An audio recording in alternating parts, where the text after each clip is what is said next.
1340 96.5 KVGC. On the phone with me, Douglas Viviani. Tonight, Douglas and David Cohen will host a little show we call Everything Old is New Again, where each week they examine our pop culture, where it came from, and why it's still popular. And as we always say, these two guys definitely make radio fun again. And, Douglas, I just want to start off. I've been in this business a couple of years and have hired people and fired people, but you got to get rid of your New Year's reporter. Sorry. I know. What a mess, huh? I mean, you sometimes these interviews go so well, and the resume looks so great, but when you get into practice, boy, oh boy, he kind of ruined. Obviously, you heard the show. He kind of ruined our New Year's Eve. We were set up overlooking Times Square. We sent out Johnny Jones to to interview people, and after a while, he became so disgruntled at the bathroom facilities or lack thereof, and the cold, and different events going on, that he actually was arguing with us, or pontificating, if you will, and we lost the countdown, and he we didn't even get a chance to acknowledge the ball dropping in Times Square. I guess that was. Did it ruin the show? I don't know. Luckily, I had a backup. Had a backup. So, see, it's good for those of us on the West Coast to have someone like you on the East Coast, because then we can celebrate and go to bed. It doesn't, because, here we have to wait up till midnight. But if we celebrate with you guys back East, it's 9 o'clock for us, so we can, whoopee, New Year's, and then go to bed. That's actually a pretty interesting thought, because Times Square is broadcast, and all that, Seacrest and all, is broadcast live, I guess, and you're seeing it 3 hours in advance. No. See, it's stopped. See, but what we do is we just go, yep, it's time. They've celebrated over, and okay, good. All right, it's 6 o'clock. It's 9 o'clock here. That means it's midnight there. Happy New Year, everybody, and away we go. So is that it? That's the tradition in the Guidi house. Oh yes, and then so you don't stay up till 12 too much, huh? Not much anymore, but I mean, I understand you had a very festive New Year's Eve. Well, things change, don't they? When you're younger, do you remember these days? We used to have a neighborhood party. My family would invite all the kids from the neighborhood and the parents, and we'd go down the basement. We'd watch the TV and watch like a Ben-Hur was on. I remember these big extravaganza movies, or this Mad World we would watch. Pigs in a Blanket, hanging out with our buddies from the neighborhood, playing with our toys, staying up till 12, hitting the pots and pans. It was tremendous. Now with kids, myself, we try to reenact some of that. We went out to dinner. We came back. We hit the pots and pans a little bit there, but there's no neighborhood parties. There was no real parties around that I was aware of. Is it me, or have things changed a little bit, where there's not a lot of this neighborhood party camaraderie kind of thing going on, or maybe just where I live? I don't know. Well, I don't know about you, but see, here in California, as of New Year's Day, recreational marijuana is legal, so there was a lot of celebrating going on. But is anybody leaving the house? No. Here's the problem, Douglas. Here's the problem with all this, and I don't know if you've followed it or not. I have a friend of mine that our FCC attorney is in Bethesda, Maryland, and we were talking earlier in the week, and he was saying, I've been following this pretty closely here about the marijuana, and I said, well, the problem is, in a lot of counties, including Amador and a lot of, in fact, throughout California, you can't buy it recreationally yet.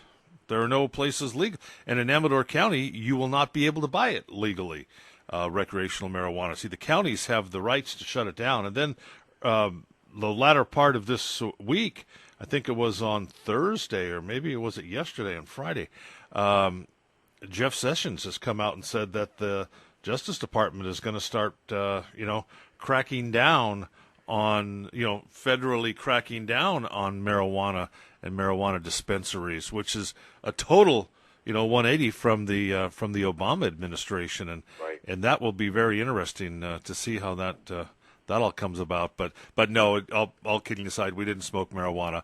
But I want to know, did you bang the pots at 9 o'clock or at midnight? I'll tell you, last year I taped and you can have it on YouTube too, the dropping of the ball from the year before, and my little guy was 4 and Angelica was 7 then, and so I played the year before's ball dropping and pretended at 9 o'clock or 9:30 that was it to get them to bed, and it didn't really work too well.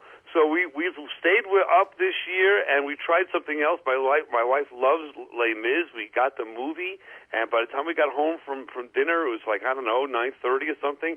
So we all got into bed at a family movie night, and we thought that would put them to sleep, but actually they fell in love with Les Mis at 5 and 8 years old. So they were up till 1 o'clock in the morning. So we at 12 o'clock we turned on the little bit from the Times Square and hit the pots and pans and went back to Les Mis. I couldn't believe it. It was nothing works with these kids. They get them to bed on New Year's Eve. They're excited. Was it the Hugh Jackman? Yes.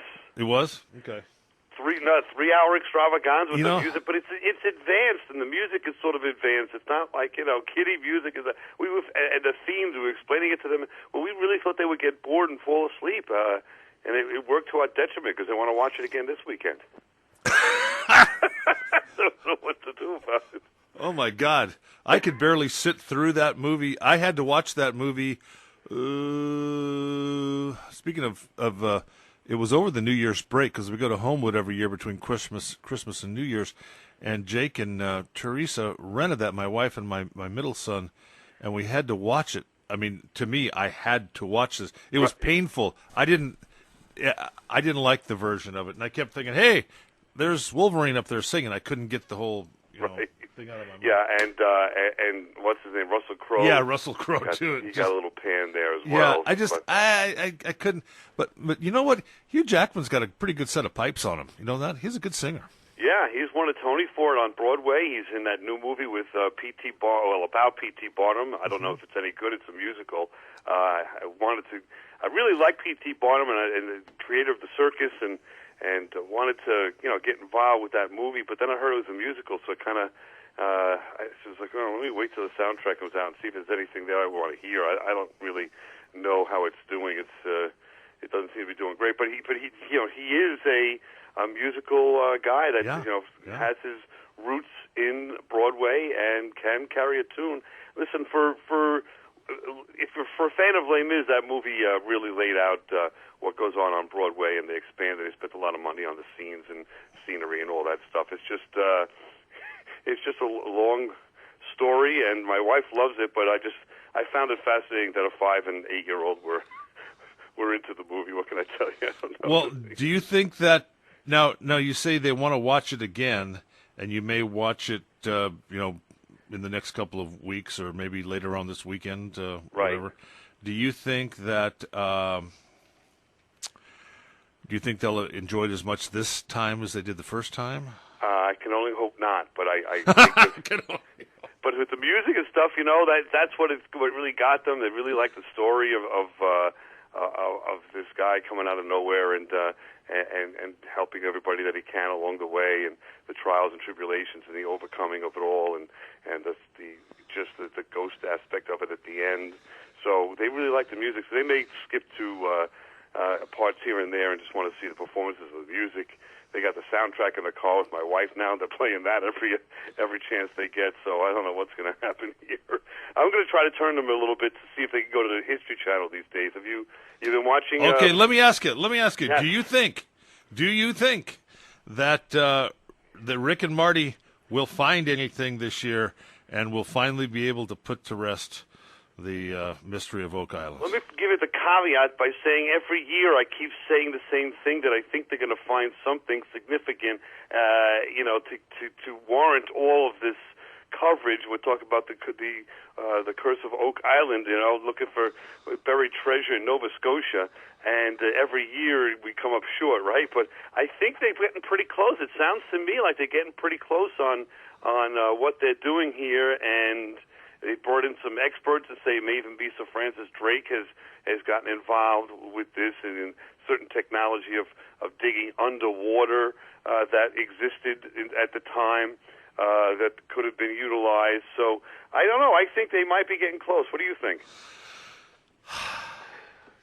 I can only hope so, right? Well, you know what? Yes, but something's going on, and I'll tell you why.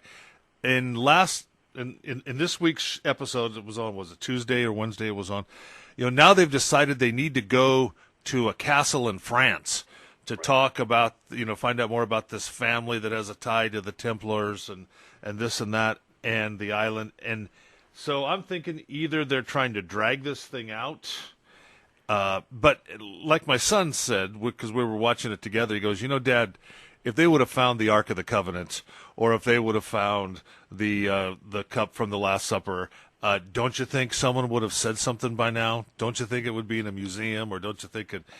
And yeah, I guess so, but I don't know. I understand a couple. I don't know I know where I'm going with this, but where I'm going with this is, for a childhood dream, they sure are spending a hell of a lot of money. I know. I'd love to know what you guys do for a living. You know what I mean? Well, Marty owns Rick's a retired mailman, I think, and Marty's the one with the money. Okay. He's the money guy, and I believe they have that. Have you ever seen him at their winery, where you'll see Marty sometimes talking from the winery? I think they both. No, but I've seen the shirts. Yeah, I think they both own that together, or he owns it by himself.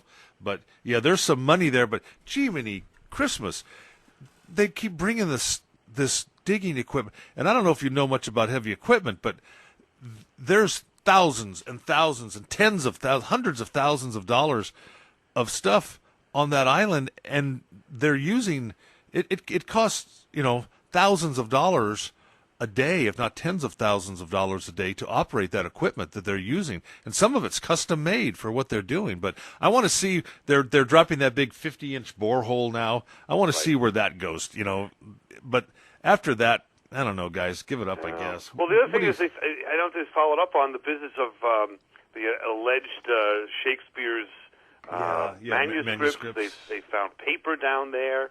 What the heck is paper, or not paper, but I guess they call it whatever, the old style paper down there, and what's that going on? What's going on with that? Why would they find paper? There's definitely something that I hope it's not one of these. If you remember these Al Capone, Al Capone's vaults with Geraldo, where they finally find something, and it's an empty treasure chest. Well, I don't know they're going to find the Ark of the Covenant, but they may find some gold. That's what I'm thinking. Well, they've also found bones. From and they're two separate bones. One's from Middle Eastern descent, and one's from a European descent. So obviously there was at least two people that were died or buried or left in down there. There's definitely something going on there. Whether we get to the bottom of it or not, I don't think History Channel wants them to find it too quickly, because the series has gotten very popular, and I think they say it's the most popular cable.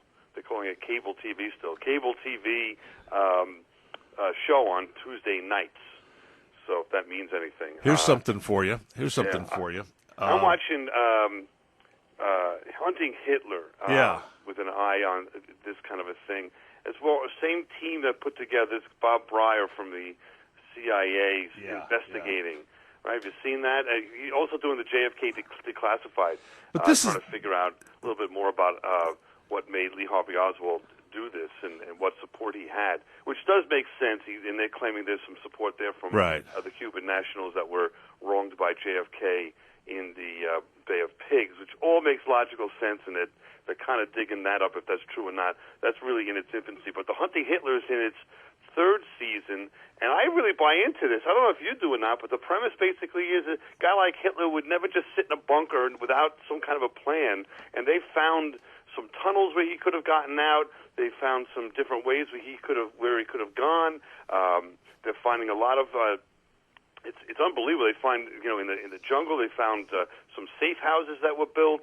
They have found quite a bit of evidence of Nazis going to Argentina, and I don't know if you. Well, there's been whole communities set up there, and they're in their final season.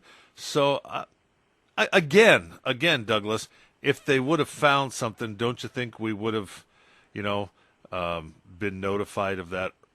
Because they just don't shoot that show this week. Those shows are shot, But back to the. I wonder how much they could keep under wraps. It's very true, but yeah. But hey, it's fun to watch. But back to Oak Island. I was listening to Coast to Coast AM the other night, and they had a psychic, and so George Norrie says, "Well, what are some of the things coming up in 2018?"